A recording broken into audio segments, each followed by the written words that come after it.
Welcome to the Creativity Project, where we chat with all types of creative people from all over the world. Today, we're here with Stacey Pavesi Debre, who's the director of Baby Music Box Paris, where she runs a music center that exposes young children to music. She's such a kind, wholehearted person who's really succeeded in making the world a happier place. Stacey, how are you? I'm super well, Ben. Thank you so much for inviting me. Oh, thank you for being here. So, as with every episode, let's first introduce our audience on how we met each other. Yes. I remember you sent me an email that said, "Hi, I'm Ben from Massachusetts, and I'm in Paris, and I teach music together. Can I teach a class for you?" Yup. Yeah, literally. I was like, yeah. It was great. That would be amazing. I had a class that I was trying to figure out how I was going to make that class work. And when you wrote to me, it just clicked. I was like, well, if he can hold on to this class, I guess this is going to be the thing that we can do. Like, I can make this class work and I won't have to be there. So that was amazing. And then when you came for the first time and you played your awesome guitar with the families and they just loved you, it was like magic. I thought, wow, I hope he stays forever. Yeah. Well, I stayed for a few months. Yeah, no, it was crazy because I just arrived in Paris. I knew I was going to be there for like 3 or 4 months, and I didn't know anybody. And my music teacher, who you guys know, Mr. Vic, said, "Ben, there's music together everywhere in the world. Just send an email. What's the worst that could happen?" I was so scared. I was like, "What if she's mean?" And yeah, of course, Stacey's very mean. She's very strict and tough. Oh yeah. Woo. Watch out, kids. So first, let's give them a quick background on what is Music Together. Sure.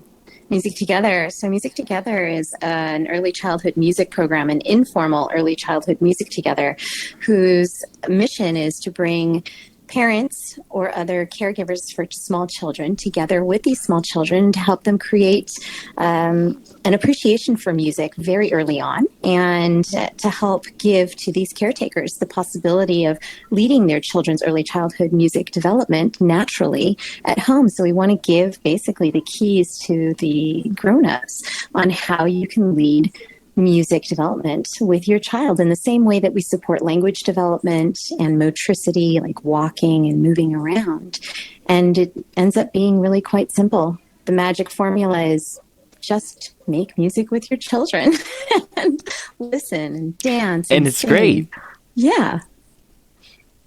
And it's such a happy, lively community, no matter where you are in the world. Oh, and the great thing about it is it's a worldwide program.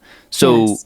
when you're teaching, the Styx collection in Paris, you're singing the same songs as Mr. Vic in Massachusetts, exactly. and as Mr. Vic's son in San Francisco, and as in Peru and Ecuador and India, all over the world. Super cool. And I love the music. The music's good.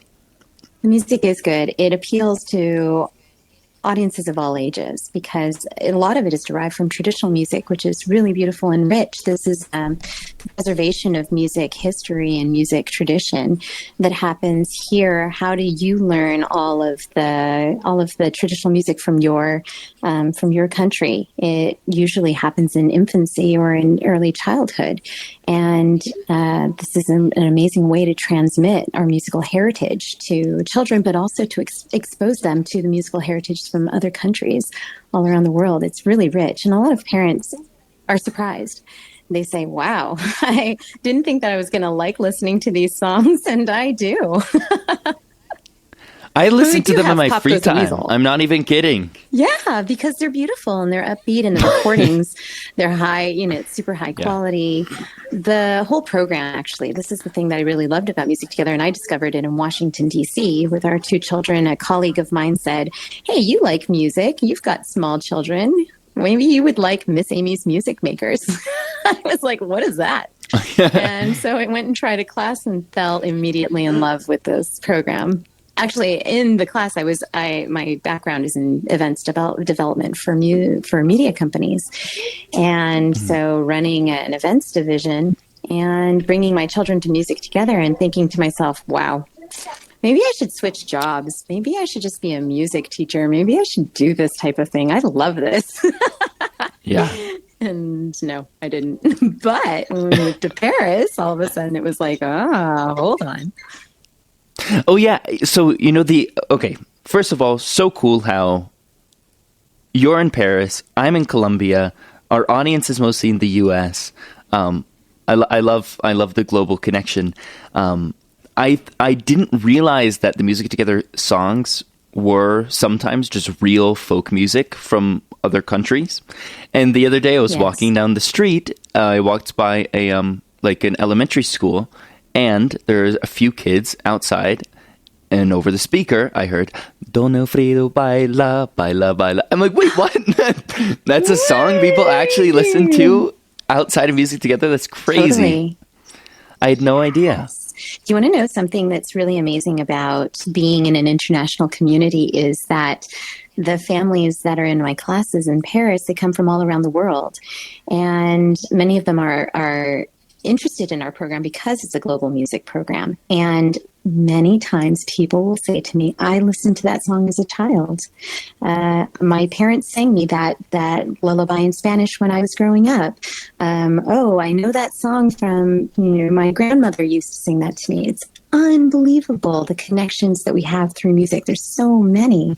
And so this is one of the reasons why I just love Music Together so much, is that it brings people together in a way that is so authentic. People just really enjoy, first of all, they're with their children, and then they're with other people who love music. And finally, they're listening to music that appeals to them, but also that touches on childhood and early memories that they have. This is really rich and beautiful. So the creators of Music Together, Ken and Lily, are just magicians in that regard. They really created something so powerful and so simple. Yeah, and they're such great people. I really want to meet Ken and Lily. I will one day. I'm certain of it. But yeah, it's a beautiful. So just to clarify, for the audience who hasn't heard of this, even though we did talk a little bit about it in the first episode, Music Together is the program that is being taught, sort of the curriculum and the music and the books, and Baby Music Box is your center. It's your school that teaches that program, that curriculum. That's right. Okay. Exactly. And just in case anybody's skeptical, does this really work? Does really exposing your little kid to music when you're a baby actually turn them into a musician? Say, well, it worked for me. Yeah. I'm a Music Together graduate. Very proud. And yeah, I mean, it can be maybe complicated drawing that direct line between or trying to figure out the difference between the exposure to music as a baby versus maybe genetics versus practice versus interest. It's difficult. That's why we had scientists look into it, and they figured out that yes, it's proven to work. It's not It's not woo woo hippy dippy. It really works. No, it's really, and a lot of early childhood research, which is actually what one of the founders of Music Together, Lily Levinowitz, was a researcher for music in early childhood education. And there are so many studies. Even recently, I had sent around to all of our families a study about how if you want your child's brain to grow strong, you should introduce them to music education early on, because one of the things that music does is it helps your brain build more neural pathways, which means it's giving your brain a lot of new experiences, a lot of processing power. And when you do that early on, your children's brains will maintain those neural pathways and all through their lives. So this is a lot of intelligence building that happens, and it can be applied across different disciplines: mathematics, linguistics, socio-emotional development. So this is, and just study after study shows that music is beneficial to our brains, not only just because it makes us feel good, but also because there are so many neurological processes that end up coming out of this music education. It's not just music.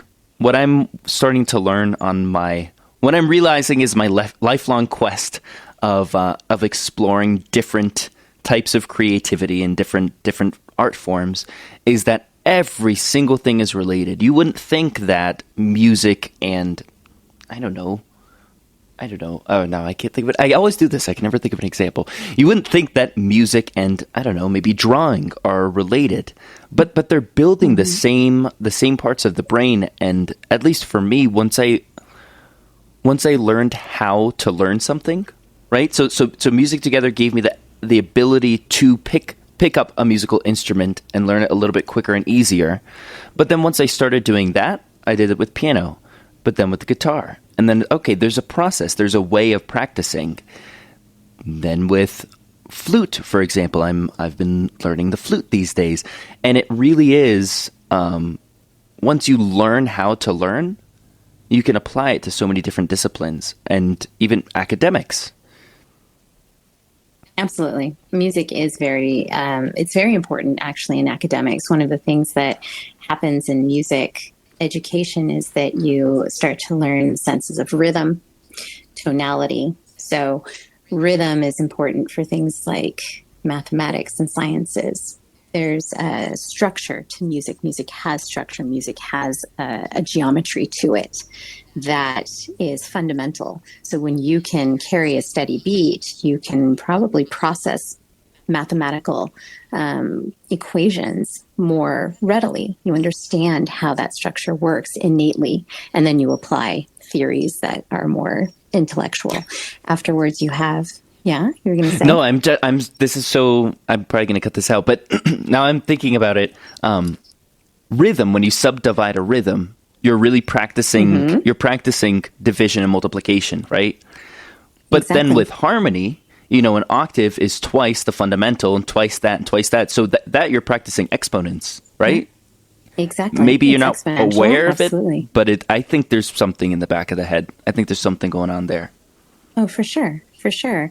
And then tonality exposes your ear to lots of different sounds. And then all of a sudden, your language processing, your capacity to listen for things like accents, words, the shape of words, the way they sound, how you pronounce them when you sing. How are you pronouncing a word? Mimicking what you hear and then reproducing that. This is the way that we train the ear to understand perhaps learning other languages or just understanding the language that you speak in your everyday. And then you have another big part of school is learning how to work with other people. And music helps us do this. It's an emotional process, going into a song, feeling how that feels, sharing that emotion with other people, recognizing that it's shared, understanding, what are different songs that touch people. This is all, it's all so amazing. And then dancing. Dancing with each other. Sharing a space, moving around it, trying not to step on each other's toes. Oh, yeah. Bumping into each other. And that's, dancing is something that I've always been... I think for me, the music part of Music Together really stuck. But for a while, I've been really shy when it comes to moving my body, especially since I'm so lanky and awkward. You're tall. Yeah. But I've really lately been making a conscious effort to dance more, even though I feel silly. But do you feel the music in your body? If you feel the music in your body, it naturally moves you. Then afterwards, it's a question of finessing the movement. and you know what? Now that I think about it, I think I've always... I feel bad, Stacey. I feel bad because I've always felt like I don't really like or understand dance. And I feel like that's such an important part of music.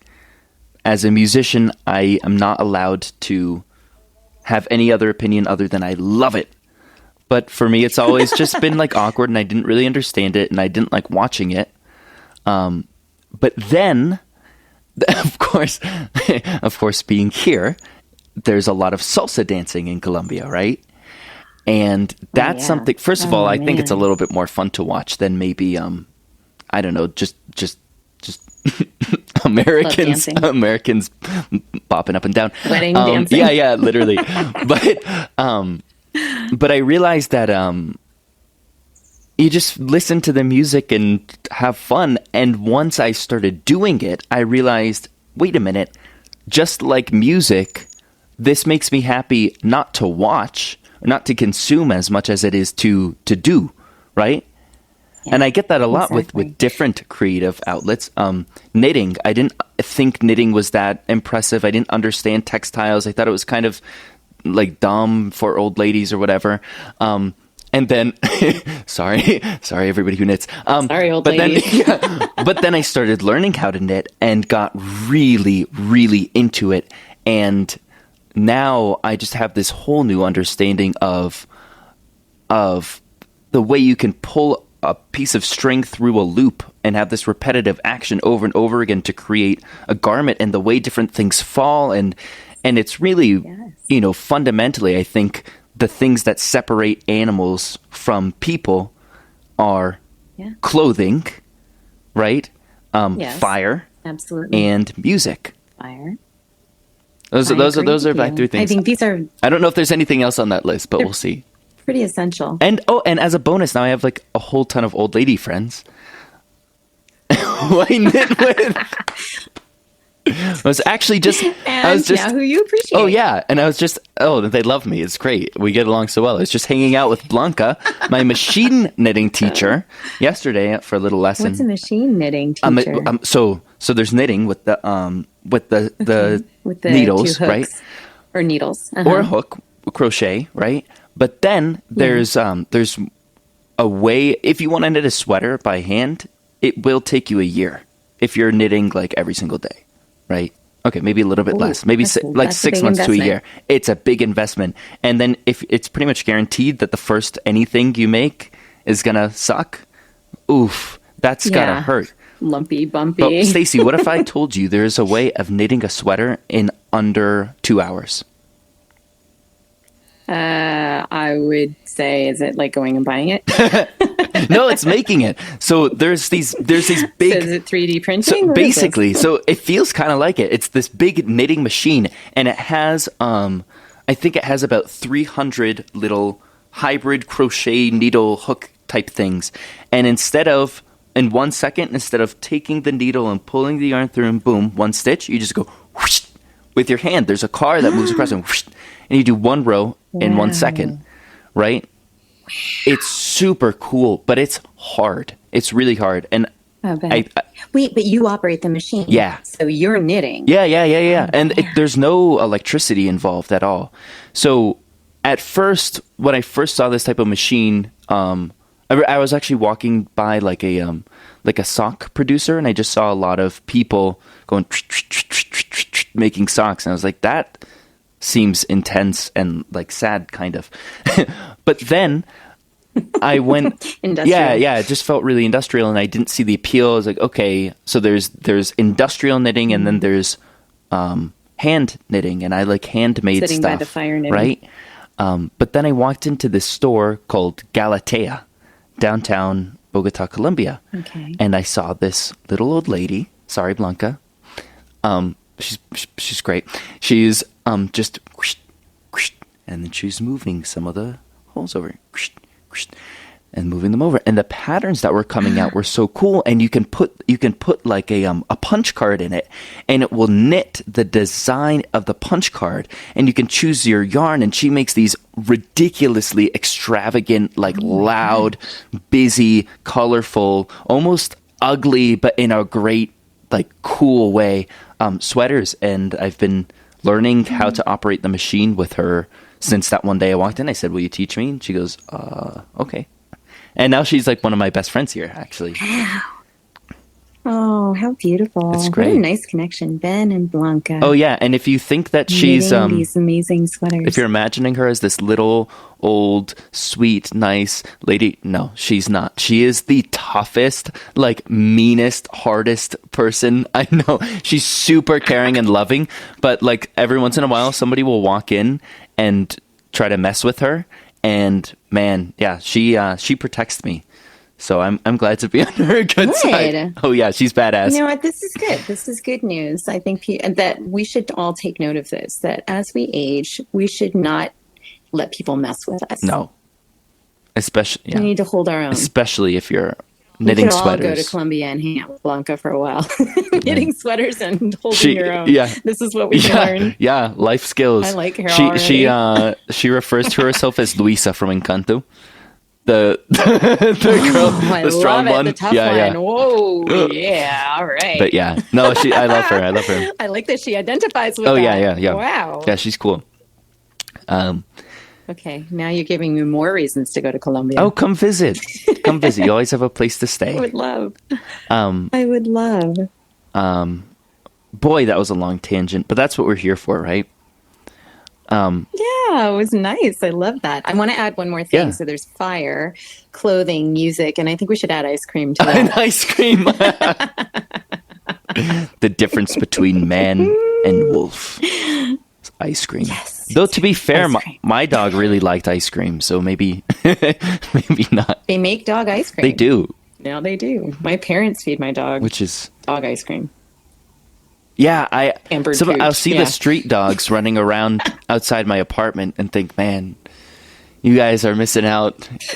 Back where I come from. Maybe they're the ones collecting all the fallen ice cream in Colombia. Well,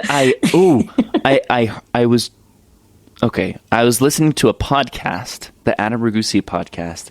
He was talking about how a lot of street dogs apparently seem to be a lot happier out on their own than dogs in captivity, which I want to not believe because I really like dogs.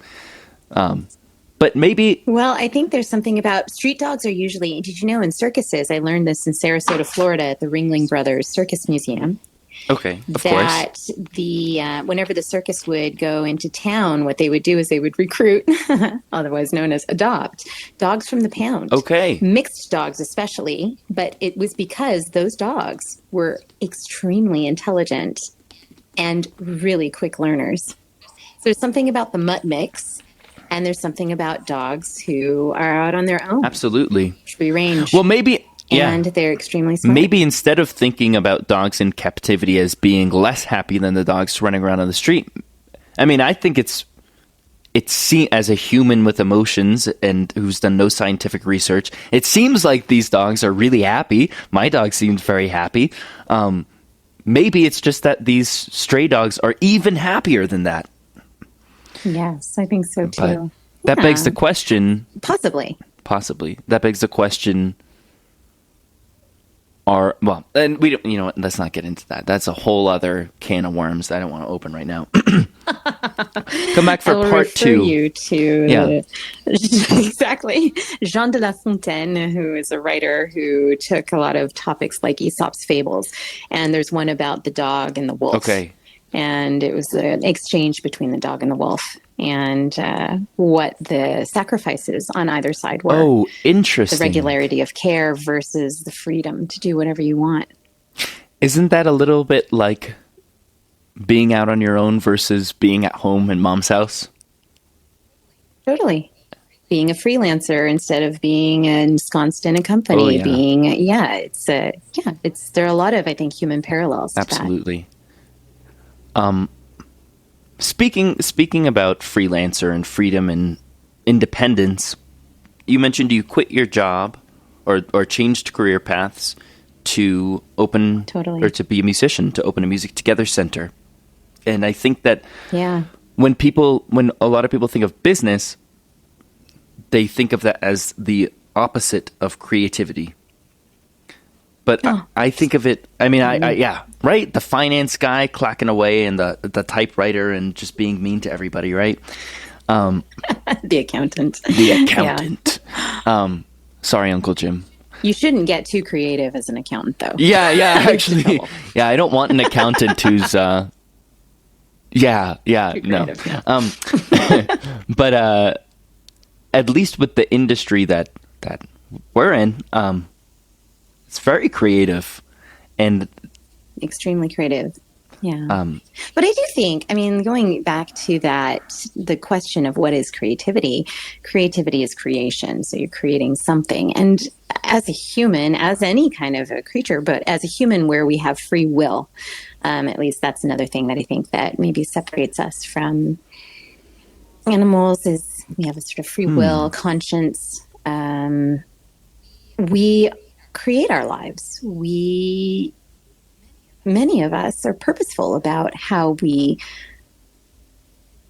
knit together each day. And that is an act of creation. So in a sense, we are all creative. It's a creative act to be born and to survive day by day. So there is creativity, even if you're an accountant sitting at your calculator. Maybe you go about tackling the pile of work that you have in front of you in a different way than someone else would, and that's creative for you. And just approaching problems with how can I do this differently than somebody else would? I think in and of itself that's creative problem solving, right? But do you ever feel like the business side of things bogs down your creativity? No, actually, I think I have to get more creative. There's the big C and then there's the little c. Little c, I think, applies to the business side for me much more because there's so much creativity in interacting with small children. They are creative and they inspire creativity in me. When I'm leading the class, I find that I'm often being led by the little children who have no preconceptions for how they would move to a song. And so they move in their own way, whatever way the spirit moves them. And suddenly I think, wow, I could move like that maybe. I've never tried that. Let's all try that. So there is, for me, that is big C creativity. It's pure creativity. But when running a business and you have to think about ways to reach people, how do I reach people who are busy? How do I get their attention? How do I make them want to come and try a class? How do I convince them that music is an important life skill? This requires creativity. And I don't know that I have all of that skill set nailed down, but I sure do try. And I find myself, like you said, saying, how do I do this differently? How do I do this well? How do I do this effectively? And it employs a lot of my creative time and energy trying to figure out how to shape my business. Absolutely. These days, I've almost felt, I don't know, like the need to make money sometimes ends up sucking the creativity out of me, and it's a really soul-crushing feeling. But you found a way where the funding, the money-making side of things supports your creativity, and it enables you to have more fun, right? It does. It's still a business, so I still have, I have the structures, all of the things that may seem unfun and perhaps uncreative, although I guess the first time anyone ever created a business plan, that was a major act of creativity. But there is, I think it's the question of obligation, of survival. We have to survive. How do we survive? What are the choices that we make that enable us to survive better or worse than yesterday or tomorrow? How do we figure out how to survive? And I do think that there's an element of work that feels like it's dragging you down, but that's just because maybe you're not reaching your objectives. And that's the part that's demoralizing. It's not the fact that you are engaged in business endeavor. It's the question of whether or not you're meeting your own expectations. Yeah, and I think we have to be able to admit that not every second of life is fun or creative. I mean, I'm sure we could twist it. Oh, but I mopped the floor this way, which is creative thinking. It's like, okay, no, that just sucks. Sweeping, I mean... Well, actually, I kind of like sweeping. No, I like cleanliness. I would rather somebody else do it for me. But whatever, close enough. There's some stuff just sucks, and that's fine. But doing this not fun, not creative stuff in order to enable you to live the life you want and to be as creative as you can, spend the most hours per day being creative and having fun. It seems like that's something you figured out, which I look up to, and I'm going to be like that one day. I sure hope. You're like that. You have that in you. I think there's the number one most important thing, I think, is getting to know who you are and what you really love to do. This is important. You clearly love music. You clearly love people. Maybe you like teaching. If you like teaching, if you like sharing what you know about music with others, maybe that aligns for you and it's, something like this program. But maybe what you really love is music and people and you're a performer. Mm-hmm. And then you have to figure out the onus becomes, can you build the life that you want for yourself, the quality of life, doing performance? Yeah. Can you? And if you can't, then do you still feel motivated to perform? And then how do you support that while supporting yourself? Yeah. Being able to provide yourself with food, provide yourself with shelter. That's basics. The whole, that's been my biggest theme, struggle. I don't even know what to, losing my words. That's been my biggest sort of issue that I've been trying to figure out. My biggest question since I've graduated college, at least, is what do I want to do? Do I want to spend all of my time pursuing a project or something creative, something that I love, and figure out how to turn that into a way that makes money, while also turning it into a job, which means that sometimes it will suck. Because that's what a job is. A job is something that sucks sometimes. There's no way around it, right? I mean, life is something that sucks sometimes. It's true. But if you have, that's the difference between, I guess, a career and a hobby. If you do something you love, and it's your primary way of surviving, you're sacrificing sometimes that you're going to have to do it even when you don't want to. Whereas for a hobby, my knitting, as soon as I get bored, I just put it down. And there's no pressure on finishing it other than I waste money on yarn, which is super expensive. It's ridiculous. Apparently, yeah. My friends who knit tell me so. It is. But it's it's expensive in the... So you have to support, so you have to work to support your hobby. Yeah, yeah. So is that what you want to do? Or for me, I can't talk for anybody else, but do I want to work to support my hobby? Or do I want my hobby to be my work, turning it into not a hobby? It's a big question, but I think what I'm learning is that I can't half try anything. Because then I just get bored. You know what I mean? So if I want to go into... Even if you fully tried something, you might get bored. Oh, absolutely. I think... Have you read The Alchemist? I have read The Alchemist. I read it, actually... And in it, they say you have to try to the fullest. I got to read it again. Or I listened to it, actually, because I'm illiterate. I listened to it while I was backpacking around the south of Spain. Specifically... Good for you. Nice time. Yeah, right? It was great. It was the perfect time to be enjoying that book. Did you then find your way to pyramids? I think I'm still looking. But they could be, but you know what? And he went right back to Spain because that's where the treasure was. And that's what I'm realizing is wow, this is just turning into a therapy session. But as I'm sort of as I'm traveling the world and I sometimes feel like returning home or returning back to where I grew up is in a way giving up. And I'd feel guilty, oh man, I want to be this international, explorer, but then I just settled down back home. But what I'm realizing is that by going around to all these different places and learning the way of life, I'm sort of unlocking them.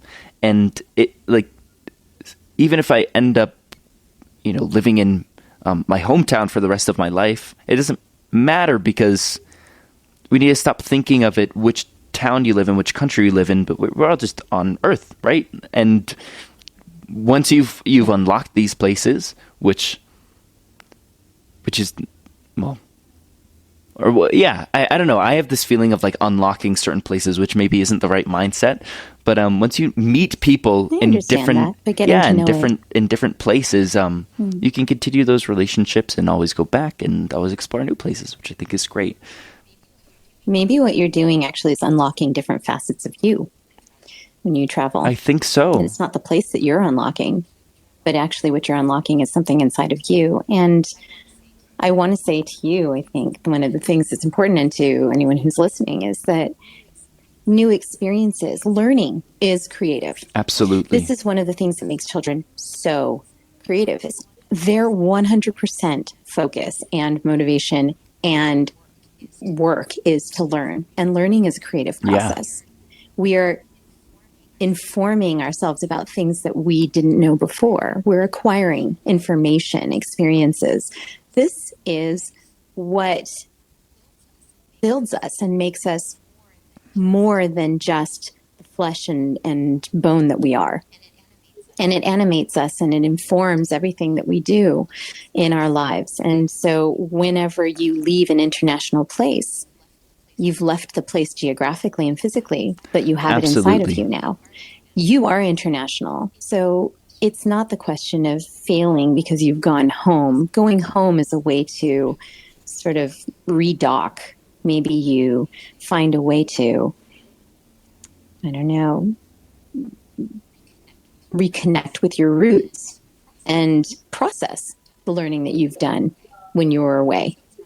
So it's not a failure. It's a time for pause. Yeah. I think we live in a society where we're celebrating too much the sort of ambitiousness of people, and we don't leave a lot of time for reflection. And actually, this is a mistake. One of the things that's so important about what I've learned as a teacher of Music Together is repetition is so valuable. Why is repetition valuable? Because it leads to mastery. And so when we give ourselves the time to just repeat and repeat and repeat, we may think it's mundane, but it's not. It's leading us to a mastery. So this is what I think we in our societies are always moving forward and doing more with less. We forget that we actually need that time to just mull over things and muse and reflect. And that's where we're going to get a lot more of our learning. It'll make our learning more profound. Wow. I need some time to reflect on this conversation now. That was a lot of insight. I just want to say, actually, something to your point. I'd spent almost 20 years in the events management media industry. And always thought to myself, I really love this work. I love connecting with people. It was actually by chance that I landed in the events industry. I first started in publishing because after school, I'd left my university with a degree in English literature. My parents were not that happy about that. They were like, okay, better do something with that. And I went to a job fair, and there was a man there from Time Incorporated, Dave Trevorrow, and he had gone to my university. We went to Cornell University. You went to Cornell? He went as a business student, and I heard that's a pretty good school. Good old Ithaca. It's an amazing school. Oh, it's an amazing school. But you better like winter. And he brought me into Time Incorporated publishing house. And I wasn't sure what I wanted to do. I just knew that I wanted to do something fun, positive, interesting, and Time Incorporated with all of the people and Time Magazine and Sports Illustrated and Entertainment Weekly. It had all of these amazing titles. And I thought, wow, these are titles that I know from my entire life. This is an amazing opportunity. And in the first couple of years, an opportunity to work on the events team at Time Magazine came up. And I was like, I don't know what an event is, but sure, I'll give this a try. That sounds good. And as it turned out, it was bringing people together and having them share a moment and in a lot of cases, having them learn something. So events are like conferences or getting people together so they can network.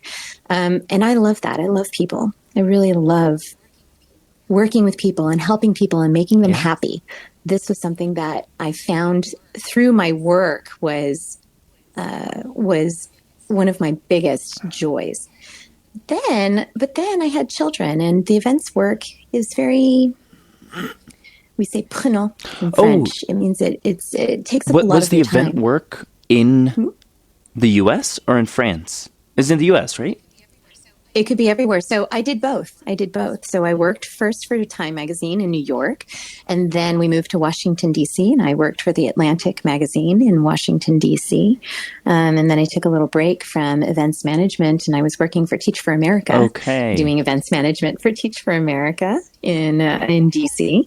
And then we moved to France. And when we moved to France, I was looking for something to do, and I wasn't sure what that was going to be. I hadn't pre-laid out my career in France. And as it turned out, that was a difficult thing anyways to do because it's a very different job market. But anyways, in my first year in France, as I sort of interviewed with a bunch of different people trying to figure out whether or not I could continue my events work, which the industries are very different in the US and in France. They're developed in very different ways. I spent a year. In that first year, I wanted to know if I could teach. There were all of the, the Myers-Briggs and job placement sort of tests that you do when you're trying to figure out what your life is going to be composed of in university or before, had said teacher. And I had always defied that. No, not a teacher. No way. But suddenly I was like, maybe I should try teaching while I have nothing else to do. And I'm basically shuttling my kids back and forth from school and looking for jobs and interviewing. Maybe I could try teaching. So I went and presented myself to a woman who runs an early childhood English education program called Sing and Play. And I met her at a nonprofit fair. And I reached out to her and said, "Hi, it's Stacey from U.S. I speak English. I like children. I even have some. I could play. I can sing. Will you hire me?" She's like, "No." What? Stace, I don't have a job for you. Nope. Oh my gosh. I was like, okay. So I kept doing my thing. And then every few weeks I would reach out to her. How about now? This is my American perseverance. How about now? And then one day she's like, "You know what? I've got a teacher out tomorrow. Would you like to replace her?" And I was like, "Sure." So went to this, got the materials, went to the school. I think there were 24 children in this class. They were 3 and 4 years old. And it was one of the toughest things I had ever done. I was alone in this classroom with 3 and 4 children, no parents, nothing, nobody else. Crazy. And my job was to make sure that no one got hurt. I guess that's the main job.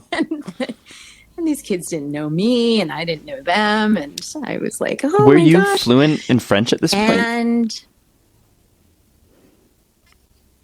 I could get by. Yeah, I could get by. My French has vastly improved. I've been there now for 9 years, so it's much better than it was back then. But my purpose was to teach English, so I was like, "I think I got this." Yeah. But to a lot of small children, it was tough. And suddenly I was like, wow, maybe I was right. Teaching is not for me. This is intense. And I really have a lot more appreciation for teachers, especially young teachers of young children. But as it turns out, none of the children were injured in the process. Oh my God! Of thanks. 45-minute class. Thank goodness. And the principal of the school reached out to the head of this organization and said, "Seemed like it went okay." So she started to give me replacement jobs. I was a substitute teacher for her program. And so once in a while, she would call me and say, "Hey, do you want to teach?" And then one of her teachers left, and she said, "Do you want to fill their role?" So I got my first regular teaching spot. It was once a week in a school in Paris, it was a fully private school in Paris, and then another, and then another. And by the end of the year that I was working with her, I was teaching 4 different classes all around Paris, and I was really enjoying it. I really loved it. And then, of course, that was the moment when I got hired by Politico, which is a news Yeah. organization that was based out of Brussels, but they had an office and events division and based in Paris. And Wow. so I stopped teaching and went back into my events life. And then fast forward to 2 years later, we decided to consolidate the teams in Brussels, which is where the headquarters were. And we had this really fantastic woman running the events division out of Brussels. And the question was, what do I do? And that was the moment where I was like, man, I really would love to get back to teaching. I really loved teaching the small children, and I really loved music, and I really loved music together, and we didn't How have it did in you Paris at the how time. did you know what Music Together was? I was a music together parent. So when we were in Okay. Washington, D.C., which is where we lived before Paris, a friend of mine at the Atlantic said, "Do you know Miss Amy's Music Makers?" And I said, "What is that?" She's like, "Oh, they're music classes and parents can attend with their children." I was like, "Oh man, sign me up." So I went with their girls. They were 2 and the other one was 2 months Okay. at the time. And sat in on this class and thought, wow, this thing's magical. I Yeah. love it. They're all me and all these other parents and these babies and this great teacher sitting in a circle making music together. Like, what? This is Yeah. fantastic. And so we stayed with that program until we left DC. And when we got to France, I was like, oh, I got to find music together. There wasn't. And that's what planted the Wow. seed in my mind. Music together has to exist in France. It just has to exist in Paris. Like there's so many international Yeah. families. There's so many And families with small children. There's so many families who like it music. seems Why wouldn't like it? okay, I think it's interesting that France and the US look very similar to me, at least.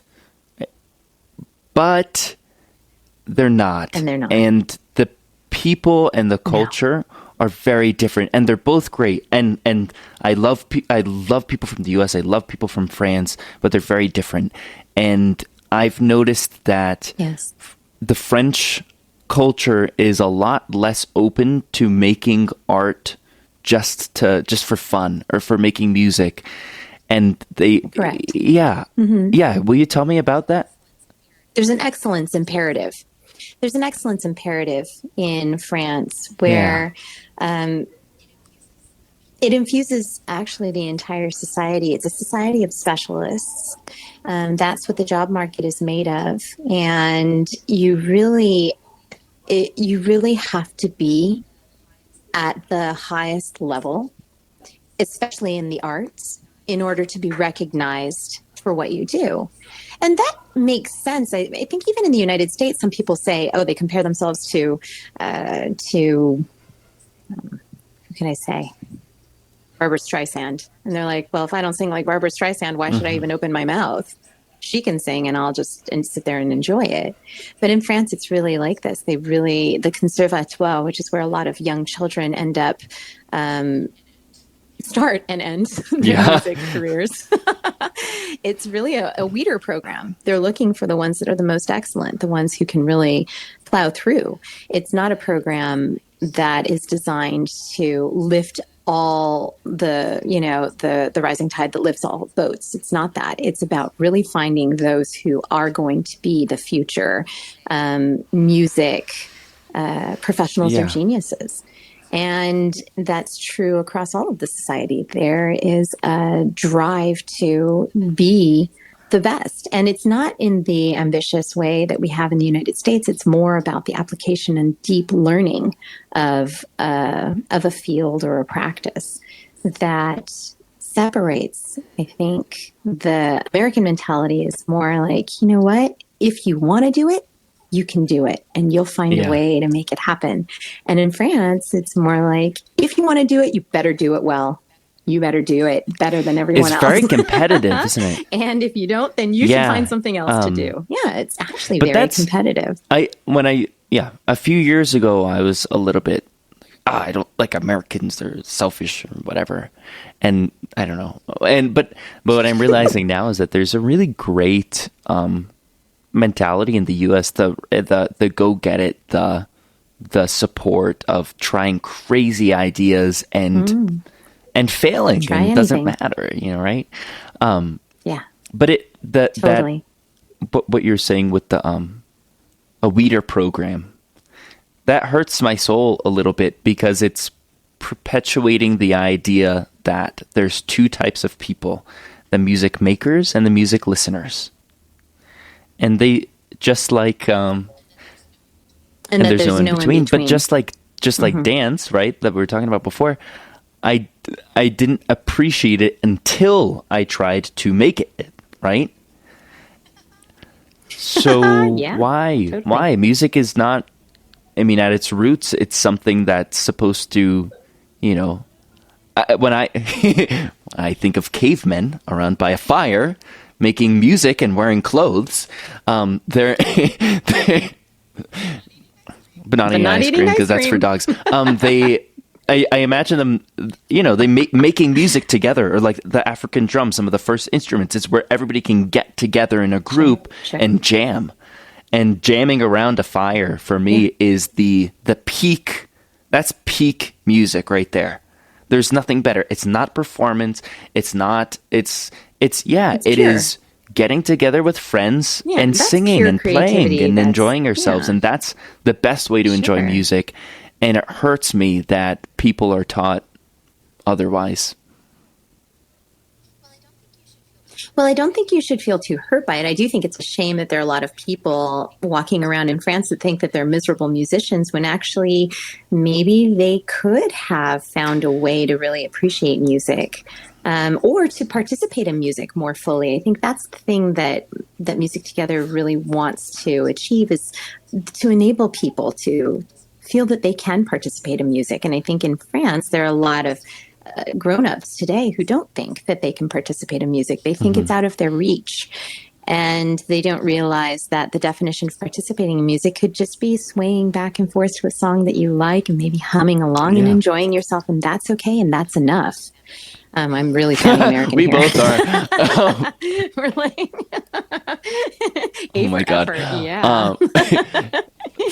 But it's true that there are a lot of people who have been turned away from music because there was too much obligation for excellence. And that is, I think that's a shame, but it's changing. I think it's changing the mindset here, and parents being more supportive of their children and less using negative or derogatory ways of educating their children. It's when changing. I was in Paris, I was trying to connect more with the music scene and make friends, but also hopefully make money.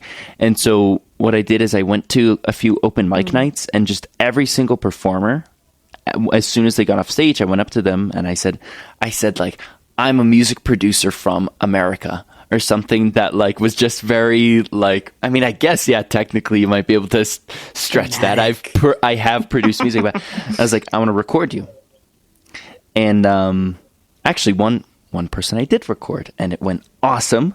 Leander, I don't know if you know Leander, but he let me borrow his studio, and we like recorded this harpist. It was really cool. But one of the guys, this is just my favorite moment, because it really was an eye-opening, just instant. He had an amazing voice. He could play guitar like a boss. I went up to him and I said, that was amazing. Do you write any music? And he goes, no, I have a job. So in his mind, so writing music is not a job. It was for him, like, it didn't compute. It didn't compute that pursuit. He can be creative and make something and be a crazy music. Like, for him, it was, he has a job in some other industry, and music is just a thing he does on Friday nights to sing, and that it doesn't make sense to do anything else. His hobby. But he's so good at it, and he seemed to really love it. It made me feel really bad when it was as if writing music or recording music was out of the picture, because it isn't necessarily something that he wants to do full time for the rest of his life to make money. Doesn't want to, or doesn't think he Maybe, can? I There's a think it was the confidence second issue. one. I think Yeah. this is a big thing actually in France, is confidence issue. But he could. Yeah. That's not something, and maybe it could be just that the path between, like you're experiencing, the path between wanting to make music and wanting to make music for a living, that can be a long path. True. Dangerous and scary. Also could be a dead end for a lot of people. Yeah. You know, it ends up that, you know, what you love. So maybe for him, it was unrealistic to think that he would be able to leverage even his substantial talents in a way that would enable him but it's to not live the even life that it's he not even wants. about making money playing music. It's just about having fun. And for me, like, recording music, writing music is a bad way to make money. Probably it's super, super hard, but I do it because it's fun. For some people, right? it works. But the idea Yeah. that, yeah, I don't know. I just thought it was weird that, like, it didn't compute the idea of recording himself and writing music for fun. That was, like, out of the picture. Performing at an open mic night is okay, but then I don't know. Strange. Well, maybe it was also the abruptness of the I also just past. completely That maybe if bombarded you were him. to- Super unexpected and weird. Right. Maybe because it was sort of a cold call in a sense. And maybe Yeah. he was taken aback by that. That if you, I mean, given the time to reflect, maybe he would be keen to do that and see what it came of it. And maybe he would pursue this as a hobby, but even still, maybe he would pursue it. But I think that, and French people tend to be generally shy. Well, at least Parisians. I can't speak for all French people, but I've noticed that there's, I don't know if it's shy, timid, scared. I don't know what the word is yet. I'm still 9 years in. I'm still trying to figure it out. But there is something about the new things flying at you. It's like anyone might flinch. And that could definitely be it. But yeah. especially here, the society is really structured and it's highly regulated, and I think that trickles down into the society where things that are unanticipated or brand spanking new, these things you don't embrace them quite as readily. But that is something I really feel like Music Together made a noticeable difference in my life. I think it made me more open to being creative and having fun making music and recording and writing, even if I'm not even trying to pursue it as a way to make money, just for fun. And I think I wish more people well, there's an element think like that, because it makes me happy. Embrace that. I think so. One of the moms in our Music Together classes went to Music Together as a teacher, as a child. Oh, nice. With her mom. And her mom was a teacher gosh. of Music Together. And so now she's perpetuating Music Together with her generation, the next generation, with her children. And she's a photographer. She doesn't do music for a living. She loves music, and it's a valuable thing for her. So it doesn't, I mean, you could be in Music Together and say, wow, I really love music and this is my life's calling. You could go into Music Together and say, I really love music, but it's not my life's calling. I'm not necessarily going to do this. But you feel comfortable when you hear music and you want to sing along, or you sing in the shower and it sounds good to you, or you say, oh, here's a funky beat from a new country that I've never been to, and yet I understand it somehow. It makes sense to me. There's the ability to access that. And I don't know what happened with your guy, the awesome singer guitarist. I don't know what that reflex was, whether it was just the newness of the proposal or the fact that he'd never thought of it before and suddenly it was like, wow, that's just too big. No, I have a job. It's just a funny, it resonated with me. It's an interesting thing that he said that. No, but that's one of the things that I feel Music Together really impacted my life with is the idea of making music, writing music, singing, dancing, recording, not just to make money, but just to have fun, which is what it's all about anyway, right? I agree. Well, I think it serves this basic human need. I think all people respond to music. I don't know that all people feel the need to have music in their lives all the time, but we do have a lot of music in our lives. Like, go to a restaurant, you're going to hear music. Get in an elevator, probably there might be music. You wander around the streets, you might hear music. I mean, it's everywhere. It's everywhere. I think a lot of people consume enough media that they're hearing music all the time. Yeah. But it's inescapable. It's totally true. One of the things, though, that separates the Music Together community from others is that we actively pursue the creation of music, that it's valuable to us to create it. There's something about that. Whatever it is that drives them. A lot of the families in Paris will come to Music Together classes because their class is in English and they want their children to be exposed to English language. It's not music that's the number one imperative. It's actually the language. But then they get there and I have a lot of families who say to me, the grown-ups who say to me, I really didn't think I was going to enjoy these classes as much as I do. And I signed up for my child, but I stayed for me. Actually, I really love these classes. Like, I come every week, and if we have to miss a class, I feel really sad. Or families who say to me, I may have had a really crummy day up until I get to class. When I get to class, it all falls away. And I felt that when I was teaching Music Together in Paris. I would have the worst, most frustrating days. I'd be so irritable, and then I'd get into this into the class, and just everything was sort of like fine. And then when I left, I'd just be in a really good mood, and it was great. And there's no question, no arguing that what you're facilitating in Paris is making people happy. I hope so. It's definitely one of the things that I love to do. And you mentioned that, to make other people so happy. Success. So it's success. Yeah, I guess so. And I feel lucky because there was an opportunity to do this, and it was. I had the background. I grew up with music. My parents always had music playing.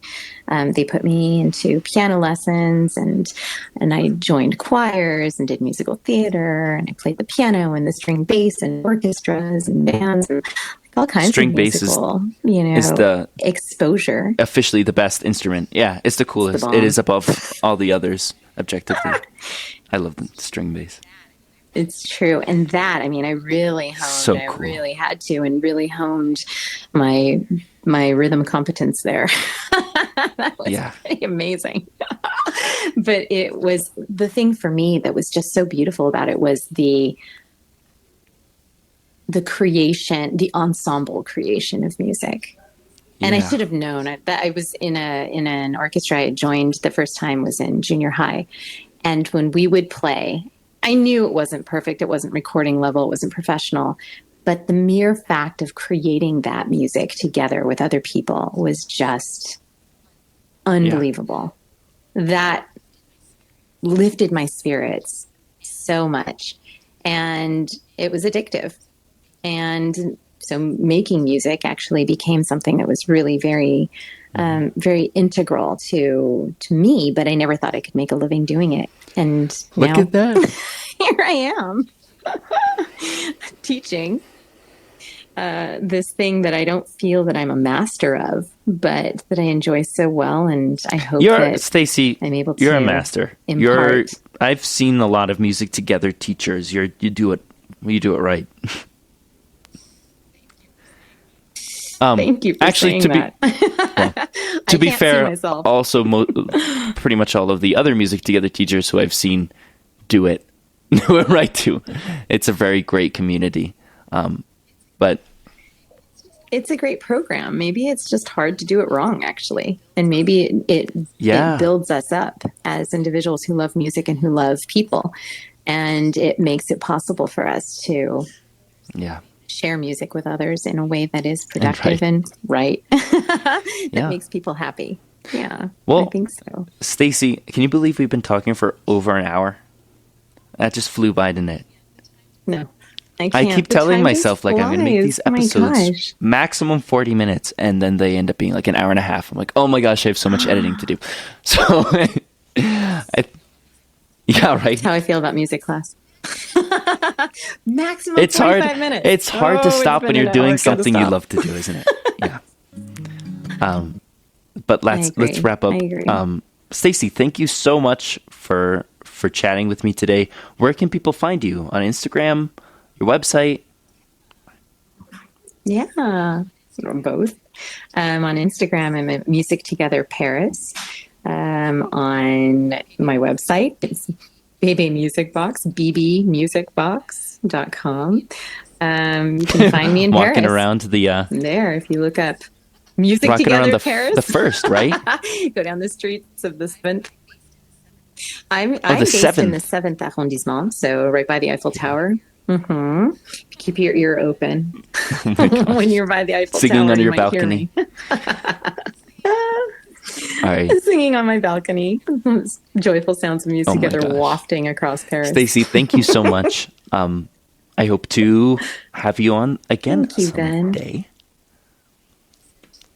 I hope so too. I really love this project that you're doing, and I'm really excited to see you get this off the ground. It's going to be fun. We have a lot of really cool people and cool art forms that we're going to be exploring.